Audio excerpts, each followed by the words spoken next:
আমার যেদিন ফ্লাইট হয় সেদিন আমি বাড়ির থেকে বের হলাম। আমার 2 বছরের বাচ্চা বলতেছে, আব্বু তুমি কোথায় যাচ্ছ? তখন আমার ছেলেকে সান্ত্বনা দিলাম যে আব্বু তোমার জন্য গাড়ি কিনতে যাচ্ছি। যখন আমি প্রবাসে চলে আসি 2 দিন 3 দিন পর আমার ছেলে বলে, আব্বু তুমি কোথায়? তুমি গাড়ি নিয়ে আসো না কেন? তখন আমি বলি যে তোমার জন্য গাড়ি নিয়ে আসবো। তখন আমার ছেলে বলে কি জানেন, আব্বু আমার অনেক গাড়ি আছে, আব্বু তুমি চলে আসো, আমার গাড়ি লাগবে না। আসলে ভাই, প্রবাসের মাটিতে আমরা যারা প্রবাসী 2 বছর 3 বছর 5 বছরের বাচ্চা যখন রেখে আসি, যখন বাচ্চারা বলে যে আব্বু ফোন থেকে বেরো, তুমি আসো না কেন,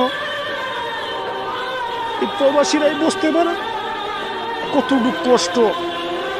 তার বাচ্চা যখন বলে তুমি ফোন থেকে বের হয়ে আসো, আসলে ভাই আমরা যারা প্রবাসী 3 বছর 4 বছরের বাচ্চা রেখে আসছি প্রবাসে, একমাত্র তারাই অনুভব করতে পারে ভাই কতটুকু চাপ।